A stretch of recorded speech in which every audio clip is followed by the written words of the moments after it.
So I stand before you all in a bit of a precarious situation. Our gospel text this morning has a strong potential to call me out. I am a religious leader, and I'm also a hypocrite, meaning that sometimes I pursue my own interests rather than what God has in mind for me. And these are the very things that Jesus criticizes in our text. And not only that, this is also my first time preaching before you all, and I see a lot of Jesuses out here itching for the right moment to call me a hypocrite. Not to worry, I trust all of you. Yet, in all seriousness, Jesus' words are striking to me. After Jesus healed a woman, the religious leaders protest that Jesus worked on the Sabbath day can seem like trivial legalism to us. But coming from the Jewish tradition, the religious leaders' complaint is a justifiable one.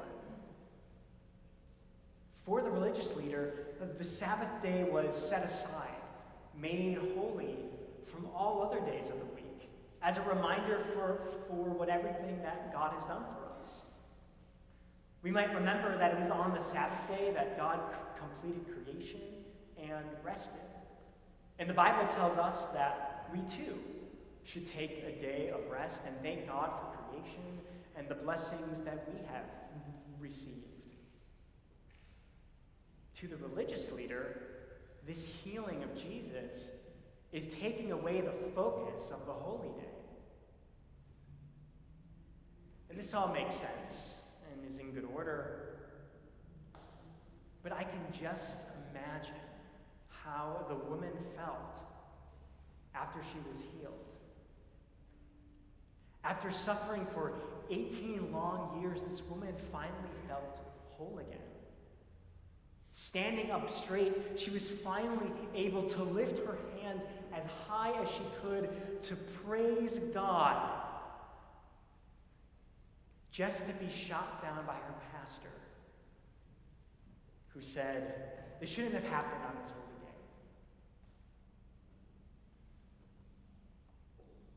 day. Ironically, in this world, holy things can be used to hurt and shame. Gifts of God meant to glorify God can be turned on their heads, distancing us from right relationship and praise. As the prophet Isaiah said in our first reading, we trample on the Sabbath when we use it to pursue our own interests, as godlike as they might seem, instead of our neighbor's interest.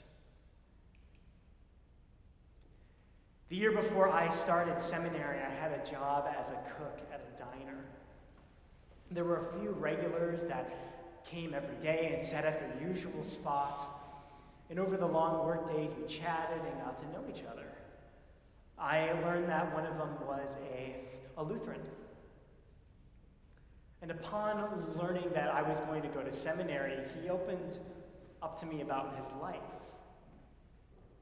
He was a veteran, and has suffered from post-traumatic stress ever since. And he shared a story with me that hit me to my core. When he returned home from the war, he went to his usual church on the next Sunday. But when he arrived, his pastor wouldn't let him in the door, saying that he was a baby, a killer. Using the fifth commandment, thou shalt not kill, this religious leader distanced this man from God and the church he once called his own.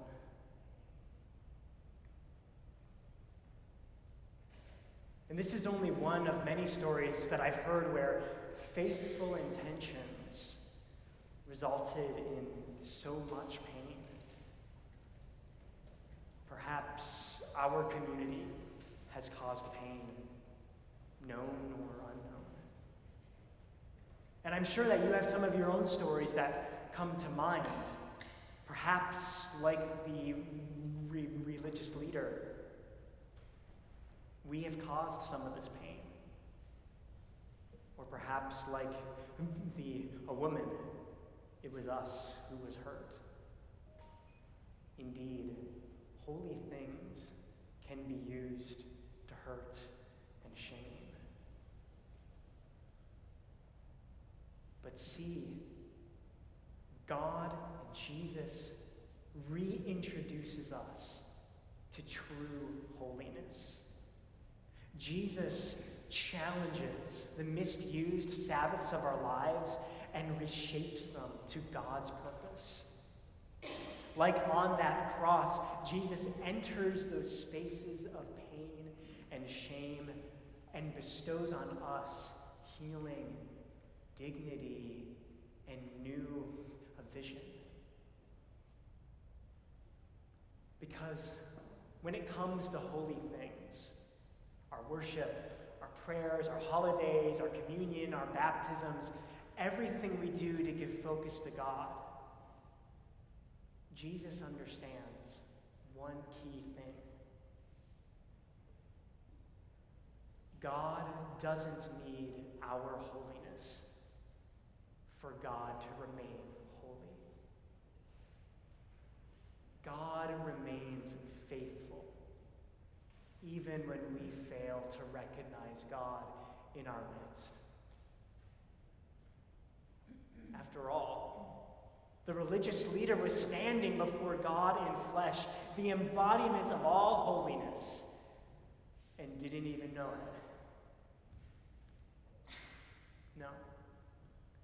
Holy things aren't for God's sake.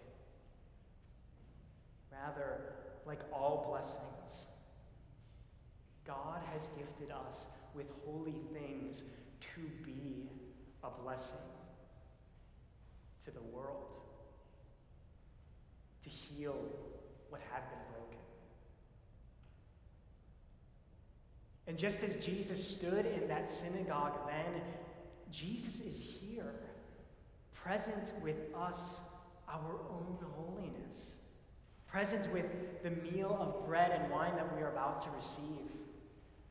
That everything we do here, our worship, our ministries, our Christian living, is the voice of Jesus saying, daughter, son, child of Abraham, you are set free. Set free from the shame and pain of our past. Set free from those who want to close us off for not being holy enough. Set free for Jesus, where true holiness is found, who reintroduces us to that true holiness.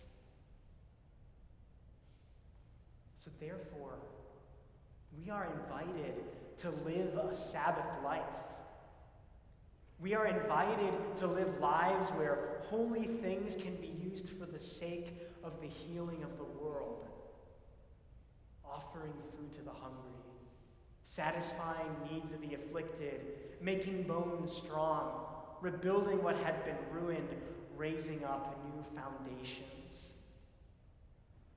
On this Sabbath, we are called to welcome Jesus into all the holy things that we do here at Calvary. And we're not always going to get it right. We will need to be called out on our hypocrisy every once in a while. Yet in faithfulness, we are invited to repent the pain that we know we've caused and the pain that we didn't even know we were a part of. Because in the midst of our shame, the shame others have caused us, and the shame that we feel for having caused pain, Jesus raises us up And we can stand straight with honor and lift our hands up to our God in praise. Praise being the beginning of our Sabbath life. Praise beginning right now. Rejoicing with that crowd of all the wonderful things that Jesus is doing in our lives. And the holy things that we receive in this space, we carry with us. We are blessed. Blessed with holy things and with Jesus himself. Blessed so much that this world will be blessed too.